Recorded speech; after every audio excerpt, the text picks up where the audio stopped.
പ്രിയപ്പെട്ട അധ്യക്ഷൻ DCC president Shri ശക്തൻ, വേദിയിലുള്ള നേതാക്കളെ, സഹോദരിമാരെ, സഹപ്രവർത്തകരെ, ഇനിയൊരു പ്രസംഗത്തിന് പ്രസക്തിയില്ല എന്നെനിക്കറിയാം.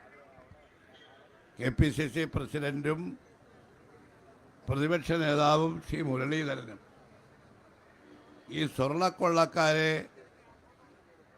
നിയമത്തിൻ്റെ മുമ്പിൽ കൊണ്ടുവന്ന് ജയിലിൽ അടയ്ക്കുന്നത് വരെ നമ്മുടെ സമരം പ്രഖ്യാപിച്ചു കഴിഞ്ഞിരിക്കുകയാണ്. നടന്നുകൊണ്ടിരിക്കുന്ന സമരം ഇനിയും ആവർത്തിക്കും.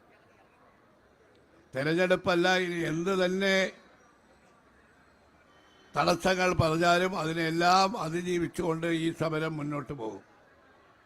നിയമപരമായ കാര്യങ്ങൾ ഇവിടെ പറഞ്ഞു, അന്വേഷണത്തിൽ നടക്കുന്ന പക്ഷപാതിത്വം പറഞ്ഞു. ഒരു കാര്യം മാത്രം ഞാൻ ചൂണ്ടിക്കാണിക്കാൻ ആഗ്രഹിക്കുന്നു.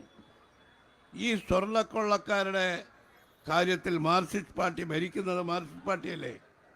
അതിൻ്റെ ധാർമ്മിക വശം മാർക്സിസ്റ്റ് പാർട്ടി ഇതുവരെ ആലോചിച്ചിട്ടുണ്ടോ? മാർക്സിസ്റ്റ് പാർട്ടിയുടെ സംസ്ഥാന സെക്രട്ടറി ഇടയ്ക്ക് പറഞ്ഞ എന്താ? ഞങ്ങൾ ആരെയും രക്ഷിക്കുകയില്ല, കവർച്ച ചെയ്തവരെല്ലാം ഞങ്ങൾ രക്ഷിക്കാനില്ല. അങ്ങനെയാണെങ്കിൽ ഞാൻ ചോദിക്കട്ടെ, കഴിഞ്ഞ ഏതാനും ദിവസം മുമ്പല്ലേ ഈ പയ്യന്നൂരിൽ രക്തസാക്ഷി ഫണ്ട് 1 കോടി രൂപ മോഷ്ടിച്ചു എന്ന് പറഞ്ഞ് ശ്രീ കുഞ്ഞിക്കണ്ണൻ, മാർക്സിസ്റ്റ് പാർട്ടിയുടെ ഏറ്റവും പാരമ്പര്യമുള്ള നേതാവ്, അദ്ദേഹം വെളിപ്പെടുത്തൽ നടത്തി. എത്ര ധൃതിയിലാണ് ജില്ലാ സെക്രട്ടേറിയറ്റ് കൂടിയത്. ആ ജില്ലാ സെക്രട്ടേറിയറ്റ് ചർച്ച ചെയ്ത് ശ്രീ കുഞ്ഞികൃഷ്ണനെ പാർട്ടിയിൽ നിന്ന് പുറത്താക്കി. 1 കോടി മോഷ്ടിച്ച എന്ന ആരോപണം ഉന്നയിച്ചവരെ പാർട്ടിയിൽ നിന്ന് പുറത്താക്കുന്നു. ഇവിടെ പ്രതിപക്ഷ നേതാവും മുരളിയൊക്കെ പറഞ്ഞില്ലേ, എത്ര കോടിയുടെ സ്വർണമാണ് മോഷ്ടിച്ചത്. ആ സ്വർണം മോഷ്ടിച്ചവരുടെ പേരിൽ ഒരു നടപടിയെക്കുറിച്ചും ചിന്തിച്ചിട്ടില്ല.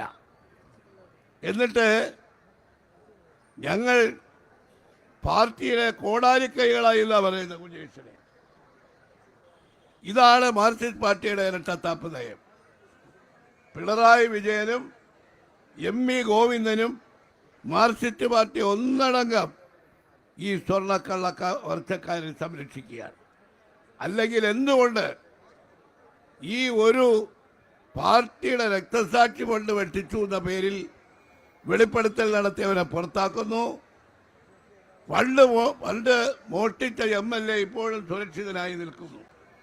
അപ്പം ഈ സ്വർണ്ണക്കൊള്ള കവർച്ച കേസിൽ നടക്കുന്ന ഈ മാർക്സിസ്റ്റ് പാർട്ടിയുടെ സംരക്ഷണം തന്നെ ഈ സ്വർണ്ണക്കൊള്ളയിൽ പാർട്ടിക്ക് പങ്കുണ്ട്, പാർട്ടി നേതാക്കന്മാർക്ക് പങ്കുണ്ട് എന്ന് ജനങ്ങൾ വിശ്വസിക്കാൻ നിർബന്ധിതരായിരിക്കുകയാണ്. കഴിഞ്ഞ കുറേ ദിവസങ്ങളായി മാർക്സിസ്റ്റ് പാർട്ടിക്കാർ നടത്തിക്കൊണ്ടിരിക്കുന്ന പ്രചരണം എന്താ? ഇവിടെ പ്രതിപക്ഷ നേതാവ് പറഞ്ഞല്ലോ, 1-2 പടം കാണിച്ച് കോൺഗ്രസ് നേതാക്കളെ വിരട്ടിക്കളയാമെന്ന് വിചാരിച്ചു. അതെല്ലാം ഇപ്പോൾ തിരിച്ചടിച്ചു തുടങ്ങി. ഇന്ദിരാഗാന്ധിയുടെ കൂടെ നിൽക്കുന്ന പടം കാണിച്ചോ, കോൺഗ്രസ് നേതാക്കളുടെ പേര് പറഞ്ഞോ ഒന്നും ഒരു തരത്തിലും ഇതിന് പ്രതിരോധം തീർക്കാനാവില്ല എന്ന് തെളിഞ്ഞിരിക്കുകയാണ്. ഇത്തരമൊരു സാഹചര്യത്തിൽ നമ്മുടെ സമരം ഈ സ്വർണ്ണ കവർച്ചക്കാരെ ജയിലിൽ അടയ്ക്കുന്നത് വരെ ഈ സമരവുമായി പോകും. ഇവിടെ ഈ നിലയ്ക്ക് മുമ്പോട്ട് പോയാൽ പിണറായി വിജയന്റെ 3 മാസം കഴിഞ്ഞ് വീണ്ടും കേരളത്തിലൊരു ഭരണവും ഉണ്ടാവും, SITയും ഉണ്ടാവും, അന്വേഷണവും ഉണ്ടാവും. പിണറായി വിജയൻ കൂടി മുഖ്യമന്ത്രി സ്ഥാനത്ത് നിന്ന് ജയിലിലേക്ക് പോകേണ്ടി വരുമോ എന്ന ഭയമാണ് ഇപ്പോൾ SITയെ സ്വാധീനിച്ച് ഇത്തരത്തിലുള്ള അന്വേഷണത്തെ തകരാറിലാക്കിക്കൊണ്ടിരിക്കുന്നത്. നമ്മൾ ഇന്ന് ഉന്നയിക്കുന്ന ആവശ്യം, മുൻ വ്യവസായ മന്ത്രി കടകംപള്ളിയെ അറസ്റ്റ് നേരത്തെ നമ്മൾ ആവശ്യപ്പെട്ടതാണ്. ഇപ്പോഴും കടകംപള്ളി സ്വൈരവിഹാരം നടത്തുകയാണ്. ഇപ്പോഴത്തെ ദേവസ്വം മന്ത്രി വാസവന്റെ പേരിൽ കേസെടുത്ത അദ്ദേഹത്തെയും രാജിവെപ്പിക്കുകയോ അറസ്റ്റ് ചെയ്യുകയോ ചെയ്യുന്നത് വരെ ഈ സമരവുമായി നമുക്ക് മുമ്പോട്ട് പോകാം. കോൺഗ്രസിന്റെ സമരം അന്തിമ വിജയം കാണുന്നത് വരെ നമ്മൾ ഈ പോരാട്ടത്തിൽ ഉറച്ചു നിൽക്കും എന്ന് മാത്രം പറഞ്ഞുകൊണ്ട് ഈ പങ്കെടുക്കുന്ന എല്ലാവരെയും ഞാൻ അഭിവാദ്യം ചെയ്യുന്നു. ബഹുമാനപ്പെട്ട കോൺഗ്രസ് വർക്കിംഗ് കമ്മിറ്റി മെമ്പർ, മുൻ പ്രതിപക്ഷ നേതാവ്, മുൻ KPCC പ്രസിഡന്റ് ശ്രീ ബഹുമാനപ്പെട്ട രമേശ് ചെന്നിത്തല.